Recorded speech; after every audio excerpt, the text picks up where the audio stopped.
What it do, creepers and geekers? What you see in front of you, Atari likes to call the video pinball. I like to call it sexy simplicity at its best. This is the model C-380. This came out in 1977, and I'm telling you, it's quickly becoming one of my most favorite items in my collection. This thing is just, it's nostalgic beauty. I can't even say enough good things about this thing. You know, everyone's got Pong units, and they've got, of course, your cartridge-based systems, but you don't see too many of these out there, and I know a lot of you folks know about it, but I figure for my very first actual Atari review, I would do something that was simple, something that was beautiful, and something that was fun as hell. So let's just take a closer look at this bad boy. So what you got here on the top left is you got the little pictograms of each one of the games, and it says that there's, you know, that many.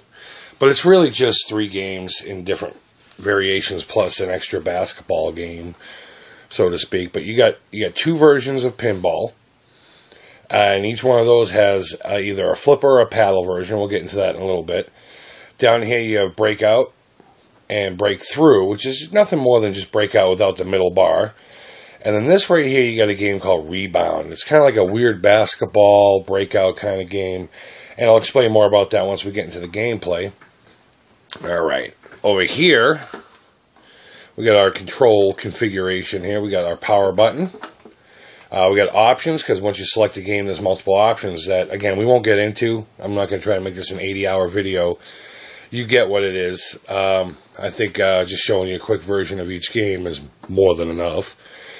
Here's what you use to select the game, and this will reset it or set it to start.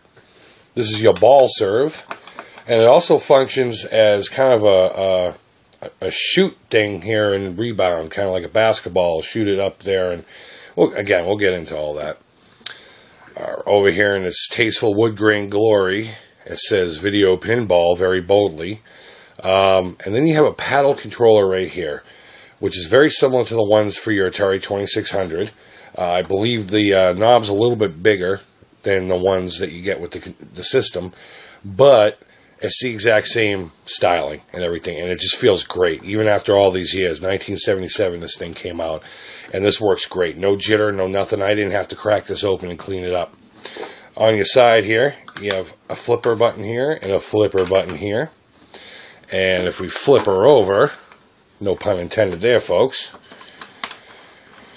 you have your basic kind of a Pong setup. You know, you got a battery box here, which I don't recommend using because you do have an optional AC adapter here, and it will use the same exact one that the Atari 2600 uses, so keep that in mind. Then you get your information, you know, Sunnyvale, California, Atari manufacturer approval, TV, blah, blah, blah, blah. Patent numbers, serial numbers, and just a little thing telling you that this thing is so epic it will melt your face if you don't watch how much you play it every day. So, a little bit more about it. You know, again, it came out in 1977. There's 3 versions of this. This is the only one I actually have. Let me try and center that so it doesn't wiggle and wabble. There's this one here. Then there's a Sears Telegame version, which is pretty much the exact same thing, except here there's like a little grid of the games as well as the pictograms. And here it just says, I believe it says Pinball Breakthrough in classic lowercase Atari font. And then Atari has their other 380. It's all white, and there's like a grill here. And this whole raised area is gone. But these are all the same. But again, it's all white, and there's a grill, and there's a speaker under here. I don't know if there's one under here, if that's just for aesthetics or what have you, but that's it. Now that we've taken a closer look at this bad boy, let's fire it up, and I'll show you some gameplay. Alright, guys. Alright, let's play some video pinball. First thing you want to do is fire up the TV, make sure it's on channel 3. Give that a second to come up. Hit power. Oh, there's a lot of glare in there. I am so sorry, guys, but that's the best I can do for right now. Maybe if I turn the light off. Let's see if that'll help a little bit. Not much, but good enough for government work. Alright, so basically what we got here, this is your first version of Flipper Pinball. Sound comes out of the box, the thing in your hand, the little unit itself, so you want to keep the TV volume down or else you'll hear some hissing and weird noises. Electrical buzzes and beeps. So go ahead and turn your TV down, put it on channel 3, set it up just like your Atari 2600 through the coaxial, fire it up, and here you are. So it starts off with this very first game here, so let's hit reset, get it ready to go. Now when you hit the side buttons, your flippers do that deal. And to get it going, you just hit serve. One thing I do want to mention is the speaker on mine just doesn't seem to, it seems to be going out. So hopefully you'll get to hear all the nostalgic Pong beeps and boops. But this is basically it. It's a video version of pinball. Next game is where it gets pretty interesting. So let's select the next game. This is where you use the paddle, much like break through and break out. I prefer these ones over the original pinball ones on here, simply because it just adds another layer of, I don't want to call it challenge, but whatever. But let's serve the ball.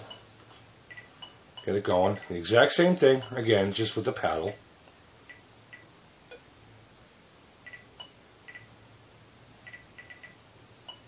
And I don't know exactly how the scoring goes. I don't have any manuals or boxes with it. I just play to see how long I can play for. I don't really care about high score in this game. But okay, that's enough of that. We'll just quickly go through these ones. This is your other version of pinball. Except these ones are with the paddle, obviously.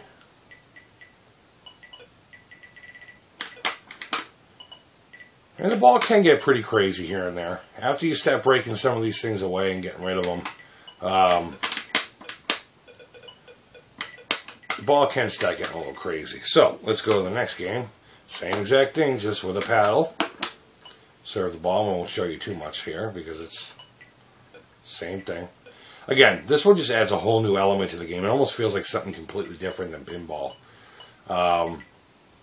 If you're not a fan of pinball, I would still recommend this thing.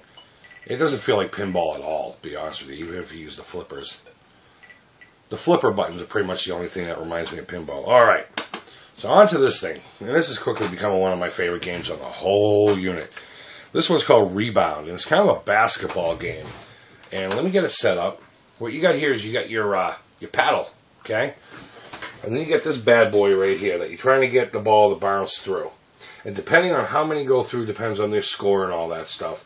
But it's got some kind of weird gravity thing happening. So if you just use your paddle and let the ball hit it, it's just going to bounce, you know, just like that. Just, hey, how you doing? I'm just going to hang out here. But if you hit the serve button just right when it hits it, and it has to be pretty exact, it launches the ball. And I don't know if it's touch sensitive. I can't imagine it would for 1977. But I've noticed sometimes the ball goes a little harder than others. But here, let me serve the ball here. Give you an idea what's going on. So I won't touch any buttons. I'll just move the paddle around. And the ball just kind of does its thing. And I guess it gains momentum a little bit. But as soon as you add... Oh, shoot. As soon as you add hitting the...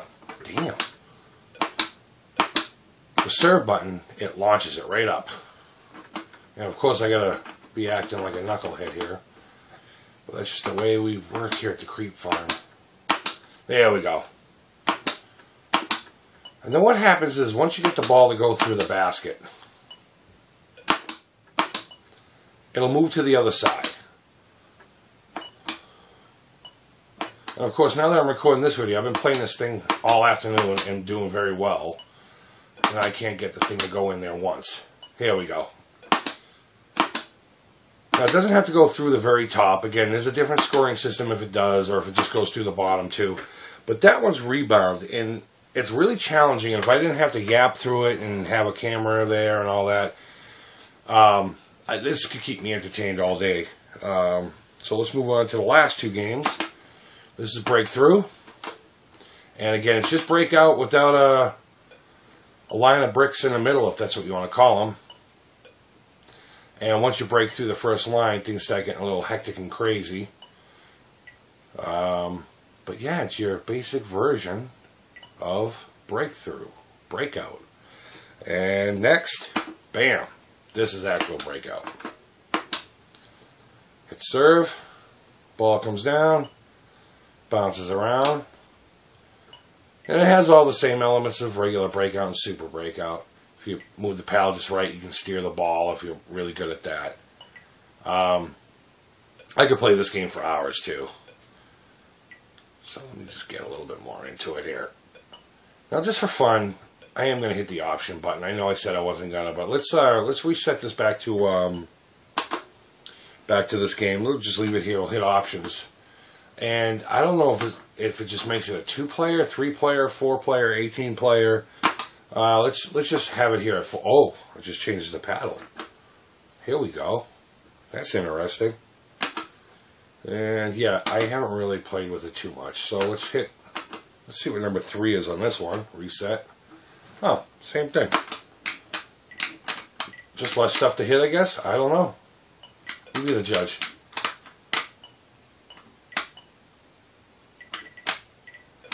Alright, well, let me turn the sucker off. And flip it around here. So guys, I hope you enjoyed this little review. I'd have been a lot more enthusiastic if I wasn't feeling well. I got myself a little bit of a cold, but I figured I'd pull this sucker out for my very first actual Atari review.